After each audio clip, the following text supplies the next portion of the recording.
One Zambia, one nation. It's a pleasure to be with you on the news desk. I am Alice Banda to be with you, and our sign language interpreter is Joas Shikombwe. Let's take a look at the stories making headlines. President Hichilema says government committed to corruption fight. Local brew kills 7 in Pemba district. First Lady launches campaign against child marriage. Plus, golfers appeal for support. And now the news in detail. President Hakainde Hichilema has reaffirmed government's commitment to fight corruption, which he has described as a cancer that retards economic development. Speaking when he launched the National Policy on Anti-Corruption in Lusaka, President Hichilema says his government is poised to heighten the fight against corruption in order to achieve a corrupt-free Zambia. Details in the following report. Dialogue between government and chiefs is essential for harmonious and inclusive development, bridging the gap between modern state structures and traditional governance systems. Realizing this, government, under the leadership of President Hakainde Hichilema, invited 50 traditional leaders from across the 10 provinces of Zambia for a dialogue meeting where he said regular interactions between chiefs and government will foster national unity and development. In today's content, there will be issues around national development, issues around things that affect you, the traditional leaders. And because they affect you, they touch on your ability to service the subject. We would like to touch on some of those issues. Some issues we will do with the drought. As you know, we have one of the worst droughts in living memory. And we need to work together. As you know, yourself and the President declared this drought as a disaster and emergency. 2 things sit in there. One is to make sure that our people have food. In the 84 districts that were assessed to have been affected by the drought, and of course, across the country, where necessary. 2, to work together with yourselves to improve our resilience towards climate change-driven issues such as drought, such as floods, so that we are working together, partnering together. And House of Chiefs Chairperson Chief Nkambo said the traditional leadership and government are not in any competition, but are there to complement each other on issues affecting the nation. In a healthy partnership, healthy relationship, we together identify with that problem. Only then shall we provide or come up with the solutions to that problem. In a mature relationship, people will say it is our problem. It is our problem. And some of these challenges that you have alluded to, Your Excellency, all of us are affected. And so we should, as traditional leadership, rally behind government and look for solutions to those problems. Each province was represented by 5 chiefs. The meeting was also attended by local government and the Rural Development Minister, Gary Nkombo. Kalan Muchima, reporting for Zanis in Lusaka. Good afternoon, Your Excellency. Vice President Mutale Nalulmango has thanked the private sector for the support rendered to government in meeting the needs of vulnerable people in the country. Mrs. Nalulmango says government is working tirelessly to improve the quality of life of people and that the private sector has continued to support the cause through donations, among other acts of kindness and solidarity. The Vice President was speaking at the handover ceremony of the donation of 40 single hospital mattresses and 10 ordinary mattresses, which he said are destined for Kaputa General Hospital. And Fomking Group of Companies Chief Executive Officer Pravin Kumar Patel acknowledged the burden to cushion the needs of vulnerable people.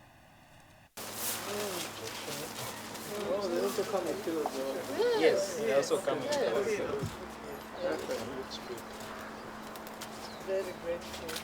This is a very thoughtful thing from you, from King, to think of the people of Kaputa very far away, but it shows who you are. Part of the private sector that is working with government to meet the needs of our people. What is happening is what you are doing is what this government envisions and also desire. And I will continue using this platform to call upon other, private sector to continuously work with government. Because as you work with government, you work with the people. Office of the Vice President is so overwhelmed with the aid it needs to render countrywide. It can only be wise to reduce the burden by a helping hand from the private sector through corporate social responsibility. It is for this reason that Fomking has come forth to donate to your office, Your Honor, 40 single 6-inch hospital mattresses and 40 superior hospital pillows.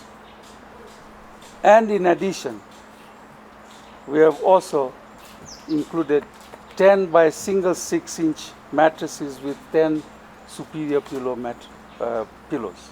The governments of Zambia and Rwanda have signed a memorandum of understanding on technical cooperation in settlement improvement and the provision of mass, affordable and decent housing. The MOU was signed in Kigali, Rwanda, with Zambian Minister of Infrastructure, Housing and Urban Development, Charles Milupi, signing on behalf of Zambia, while Minister of Infrastructure, Jimmy Gasore, signed on behalf of Rwanda. The key cooperation in the MOU is to support the raising of awareness on important housing development through collaboration in housing national, housing fora and similar events aimed at promoting decent housing, settlement improvement, socio-economic development, employment creation, climate resilience, and sustainable communities. Here is a report. Rwanda and Zambia have enjoyed good cooperation in various sectors like agriculture, tourism, defense, infrastructure development, and knowledge sharing and exchange across various sectors, including energy. The two countries are still exploring potential new areas of cooperation. All this is geared towards mutual objective of enhancing the socio-economic growth and development of citizens in the two countries. As such, the governments of Zambia and Rwanda have signed a memorandum of understanding on technical cooperation in settlement improvement and the provision of mass, social, affordable and decent housing. The MOU was signed in Kigali, Rwanda, with the Zambian Minister of Infrastructure, Housing and Urban Development, Charles Milupi, signing on behalf of Zambia, while Rwanda's Minister of Infrastructure, Jimmy Gasol, signed on behalf of his country. It is imperative for our two countries to further deepen and broaden areas of cooperation, collaboration, to include, but not limited to, formal settlement and upgrading and mass affordable housing, among others. Honorable Minister, the government of the Republic of Zambia, through my ministry, has taken keen interest in the resolute efforts and innovative interventions by the government of the Republic of Rwanda, providing mass affordable housing, undertaking informal settlement, upgrading, and the resource mobilization strategies in the housing. Reading from the MOU, the The bilateral engagements focus cooperation activities in the housing sector for the purpose of improving our human settlements through the delivery of mass, social, affordable, decent, and green housing to address the housing deficit.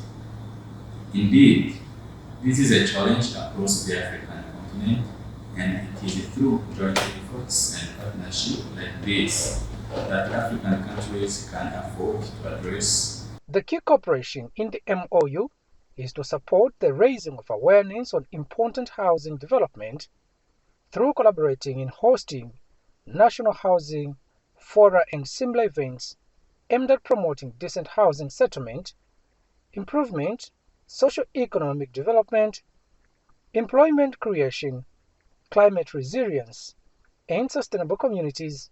Indeed, this is a challenge across the African continent, and it is through joint efforts and partnerships like these that African countries can afford to address this basic need and human right to housing. Kalan Muchima reporting. The Energy Regulation Board, ERB, has noted compliance failure with safety guidelines at several service stations across the country. ERB Director for Corporate and Consumer Affairs Officer Muika Malindima was speaking this morning at a safety awareness meeting with stakeholders held at his office. Details in the following report by Shilika Chabalengula. The Energy Regulation Board, ERB, is concerned with failure to comply with safety guidelines at various service stations across the country. The ERB has since shared some advice and expectations from service stations during a safety awareness meeting today. In our quest to be more responsive to our stakeholders' needs, we are therefore committed to stakeholder engagement through various programs. This is vital in order to avail a platform for stakeholders to provide input into interventions aimed at quality service provision at service stations. During our engagement with licensees, we have noted failure to comply with safety guidelines at a number of service stations across the country. Specifically, service stations attendants are usually observed refueling public service vehicles with passengers on board. This stated non-compliance has potential to harm motorists, attendants themselves, and consumers, and investments in the petroleum subsector. While dealers are desirous of assuring adherence to safety standards regarding refueling of public service vehicles, fewer attendants are sometimes met with resistance by either motorists or passengers. The Regulation Board expects the following from fuel service attendants. Very important. You must familiarize yourselves with the complaints handling procedure developed for use. You also need to undertake annual customer service training where attestation is documented by management. Advise customers on the safety guidelines.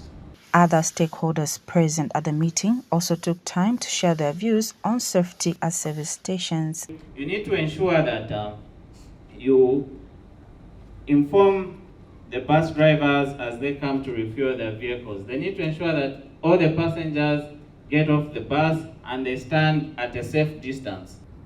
What is supposed to be done is for the operators to refuel that bus before you go in the bus station to allow passengers to embark, not go with passengers at the filling station. Many times we face challenges whereby customers will come neglecting to say, you're not supposed to come with plastic containers, and we as well as a company are trying to help them to provide services to them that can at least help them. It is important that provision of quality petroleum products and services are done in a safe environment for the benefit of society. Shilika Chabalengula for Zanis in Lusaka. The Minister of Finance has urged Zambians to remain alert and guard against money laundering and terrorism financing. Minister of Finance and National Planning senior economist Madaliso Mwanza says government is committed to ensuring strict compliance with international standards on combating money laundering and terrorism financing. Mr. Mwanza said this in an interview with Zanis in Kasama shortly after an engagement meeting with stakeholders on money laundering, financial terrorism, and proliferation. The National Anti-Money Laundering and Countering Terrorism Financing and Proliferation Financing Policy was launched in 2023 with the view of combating money laundering, terrorism financing, and proliferation.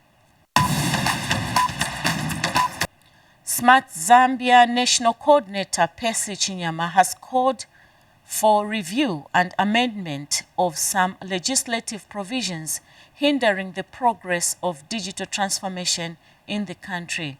Mr. Chinyama said this in Lusaka during a workshop to review legislative provisions. Aaron Kamanga has the rest of the story.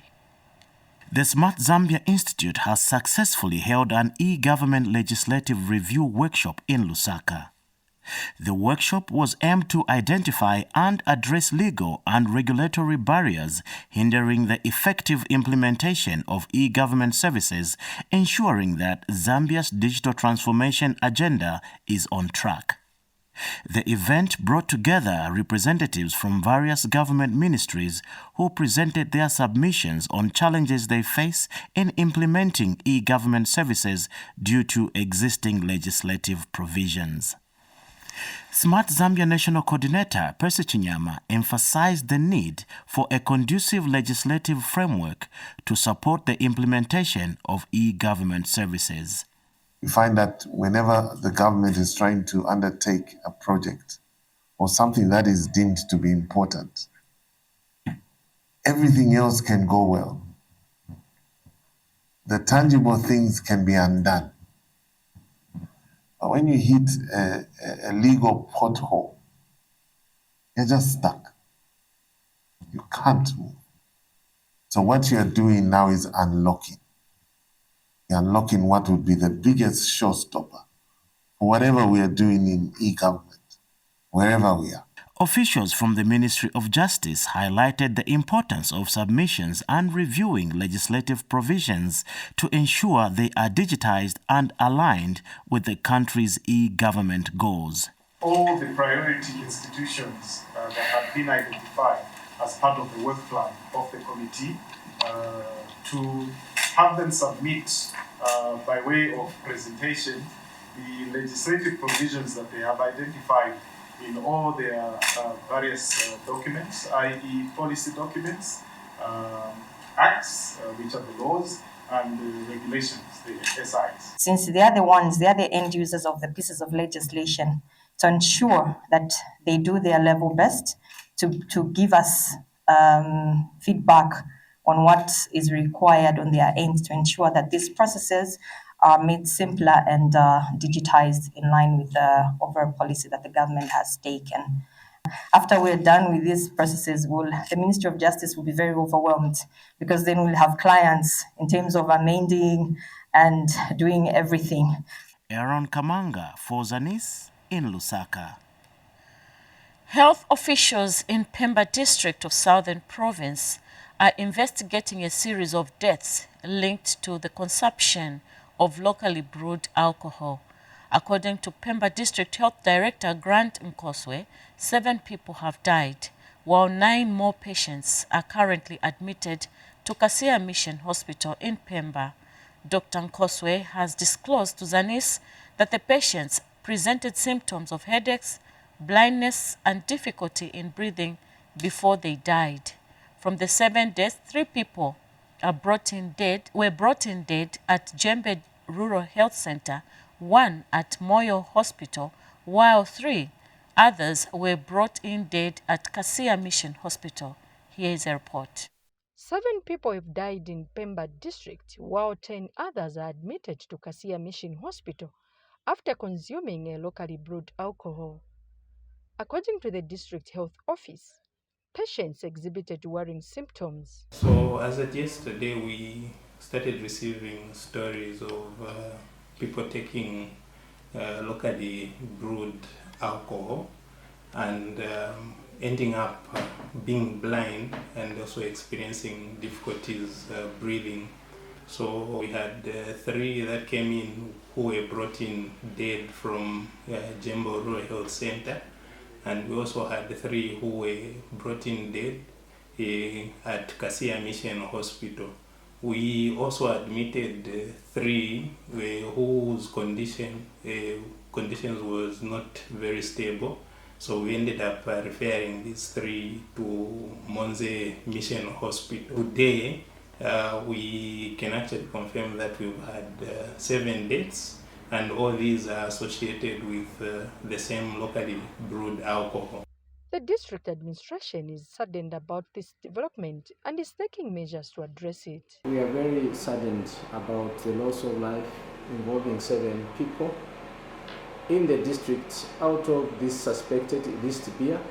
In this regard, as a district, we have taken some measures to control the situation. Working with some other stakeholders like the local authority, we are carrying out a sensitization exercise to sensitize our people about these suspected illicit drinks which have now claimed the lives of their people.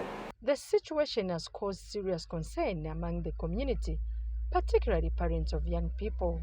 Miho yangu ira kumkaino kumeho. Ikuranga bana ba kwabanji ibana ba honto. Agaga no hurumende twagomba. Abo bapanga kuko kuti bana gabayire kuchitaya kuba balega kuliberegera mibiri yabo. Imuchi kwa magogo amutoboyo.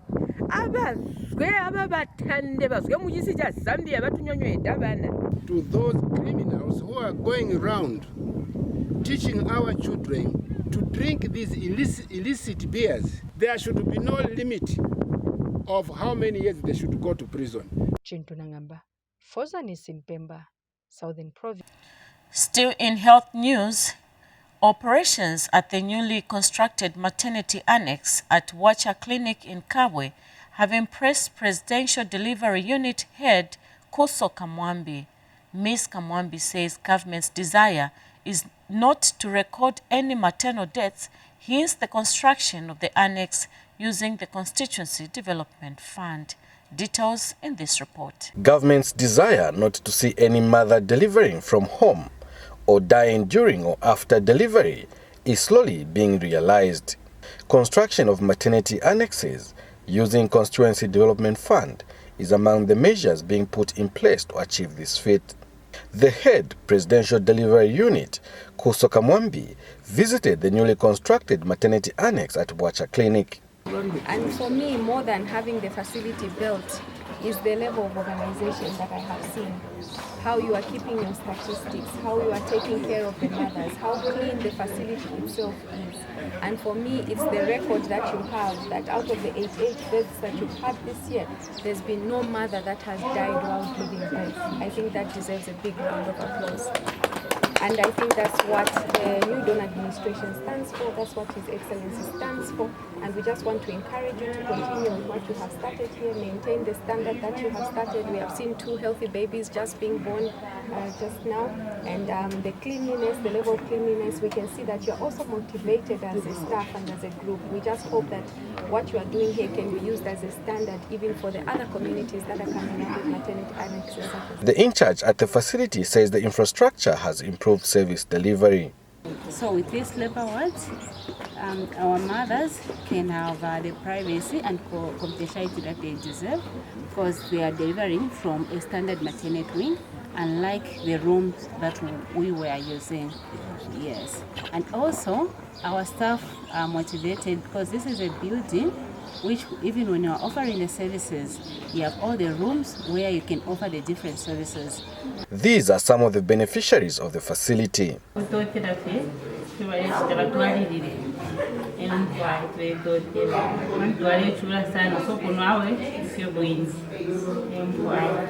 Pano tuleluisha ifibapanga ile bawadi so tulefua iko not quarter area ikulu yakati bakatubikira makambi utuma wadi na tumbi tokwati ba umenangu balwala fila kungungu kwaba bali kwata fima ward na male ward na pano mule muna abalesa kuno kwana koli ukawama kulya so annex they're feeding away kaba. So what we are trying to look what it is imoto apapata chimbi chitefaikwa ni ambulance. Transforming lives, building community. Kelvin Tembo for Zanis in Kabwe, Central Province. We take a break. Stay tuned for more stories. Woman Thou Art is a program that offers counsel to the female folk, sharing real-life experiences and providing guidance to the women and young girls on necessary steps and conducts that will help shape and nurture a sober society. Watch Woman Thou Art on Zanis TV every Wednesday at 18:30 hours on the Topstar channel, channel 6 DTT, and channel 458 DTH.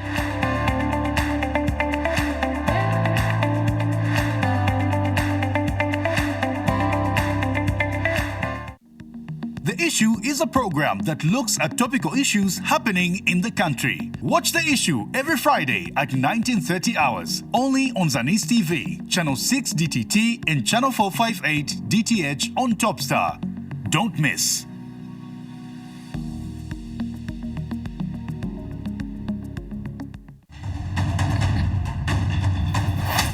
Zanis TV presents Chayangoma on Your People's Channel every Fridays at 19 hours.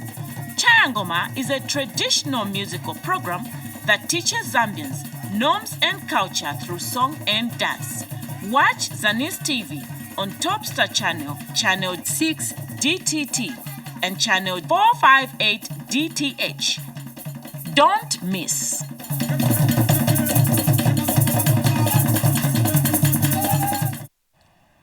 Welcome back. We continue with the news and we take you to the Eastern Province. Chama District Commissioner Yobe Goma has called on farmers to grow early maturing maize to boost maize production in the country.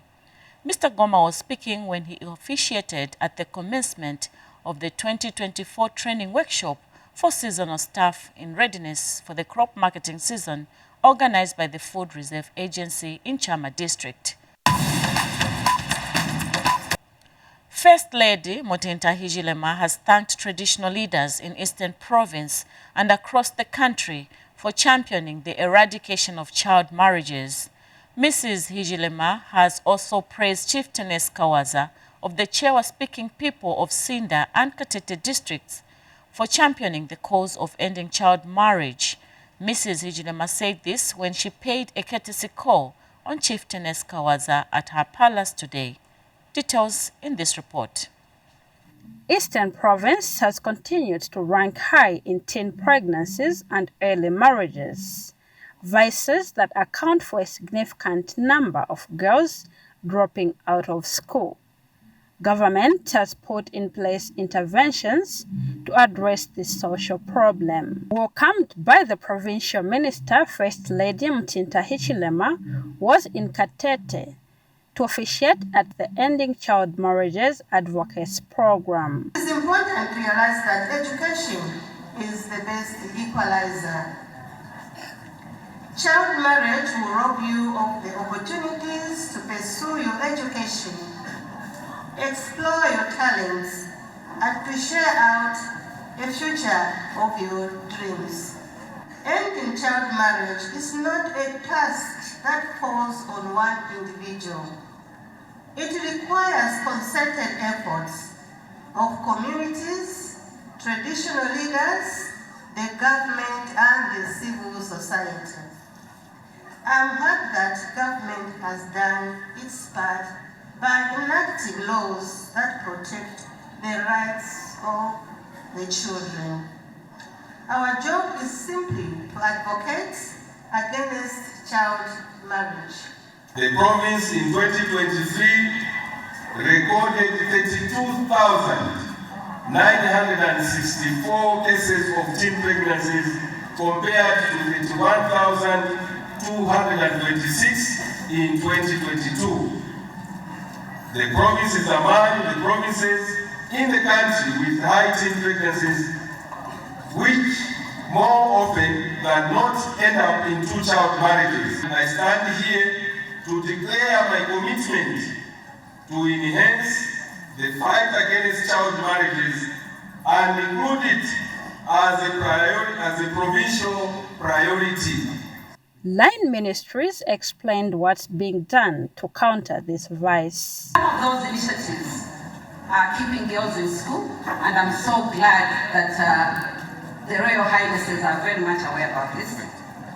We have over 155,000 girls that have so far benefited from KGS since inception in 2016. KGS used to only take care of 65 districts countrywide out of 116. But now we have reviewed it and we're going to cover the entire country, so that means KGS is going countrywide in all the 116 districts. The program was conducted in Chieftainess Kawaza's chiefdom and supported by Chief Chamuka of Central Province, who's a champion for ending child marriages. Girls who return to school after getting pregnant 274.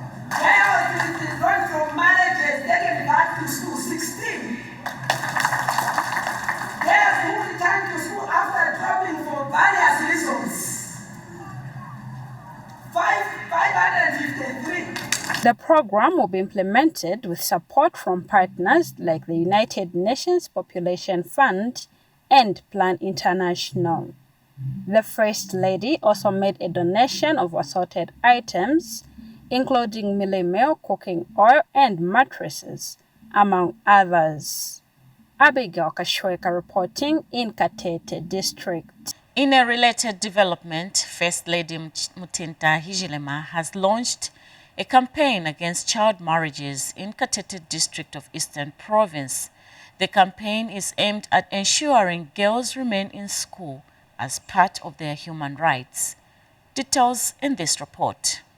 Hundreds of mattresses and thousands of bags of milling, among other items, which First Lady Mutinta Hichilema has donated to Kapoche Day Boarding Secondary School in Chieftainess Kawaza's chiefdom in Kapoche constituency for her contribution to the fight against early pregnancies by school-going girls. Earlier, Ms. Hichilema paid a courtesy call on Chieftainess Kawaza of Sinda and Katete districts, whom she praised for championing the cause of ending child marriage. We are here to come and join you in this crusade of ending child marriage in Zambia, which is endangering the future of our children. We know we've been following you, that you are one of the pioneers in this area, in your chiefdom, sensitizing your community. We've been following you. That's why we are here now to encourage you, to support you, and also to come and add our voice so that together we see how we can handle this situation, which is really bringing the future of our children. The chieftainess requested for more boarding facilities at Kapoche Secondary School so that school-going girls are living in habitable facilities. I'm really humbled because you see how your children, these issues of early marriages, early pregnancies, especially early pregnancies, they are coming from the secondary school. So our children, our girls, they are vulnerable because they're just squatting.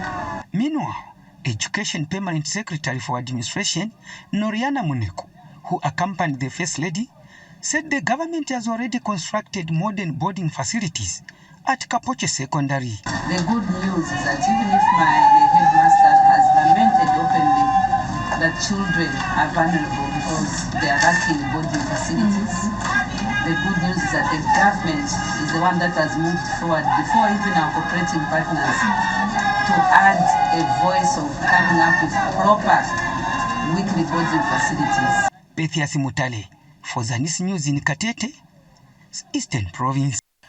In other news, Police Public Complaints Commission, PPCC, has embarked on a sensitization tour in Northwestern Province to educate stakeholders on the Commission's mandate.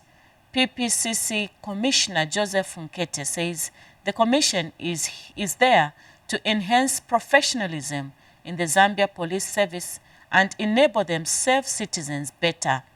Mr. Nkete has urged the public to report any erring police officers to the Commission for action. Meanwhile, Gwembede Secondary School and Chikuni Girls Secondary School engaged in a thrilling debate competition on the motion Constituency Development Fund, CDF, and Citizens Economic Empowerment Commission, CEEC Empowerment, has created high corruption activities in constituencies. The debate was organized as part of raising awareness on the topical issues and to showcase critical thinking and public speaking skills with persuasive arguments among young people. Jolwe Hajinene has more in the following report. Gwembede Secondary School has held a thrilling debate competition against Chikuni Girls Secondary School. The debate session was based on a motion Constituency Development Fund, CDF, and CEEC Empowerment has created high corruption activities in constituencies. Debaters from both teams worked tirelessly in preparation for this moment. Both schools showcased their critical thinking and public speaking skills with persuasive arguments which overwhelmed the audience and members of staff. The event that is happening today is very important because it will expose our learners to critical thinking. In order for development in our country to come to fruition, we need to have people who are enthusiastic, people who can speak to the point, people who are innovative. Debate as an activity is among the co-curricular activities that we have in the Ministry of Education. The reason for this is to prepare our learners and expose them to the same pressure that they'll have when they go for these other competitions.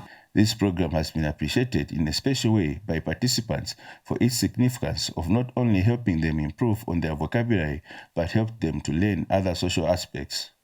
With these debate sessions, as pupils improve grammarly and other sectors of education, not just vocally, but we also understand other things that are outside the box.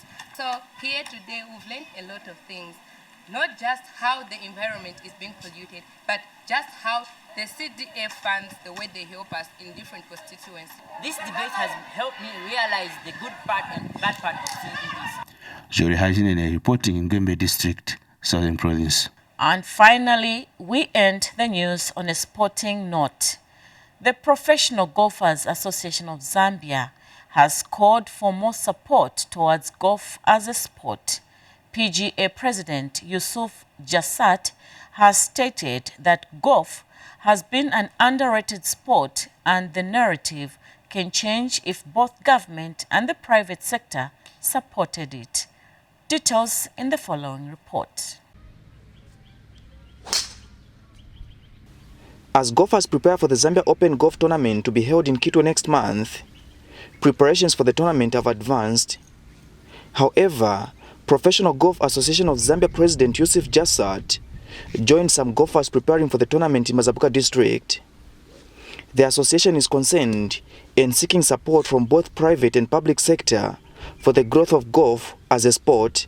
I know that the government are very much in support of the development of junior golf through the Zambia Golfers Union, but we are humbly appealing to the government to help not just the junior development side, but also the professional side, because we want to be proud and we want to see our professional players play on an international stage, whether it's in America, it's in Saudi Arabia, or in South Africa.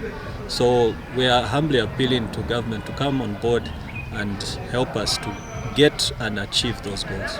The young junior golfers, the amateurs, to come and join this sport of golf. Let's not forget that our founding father, Dr. Kenneth Kaunda, may his soul rest in peace, was an avid golfer and one of the biggest promoters of the sport during his reign as president. On the other hand, currently ranked #1 golfer Kelly Tembo notes that golf has been underrated and the narrative should be changed.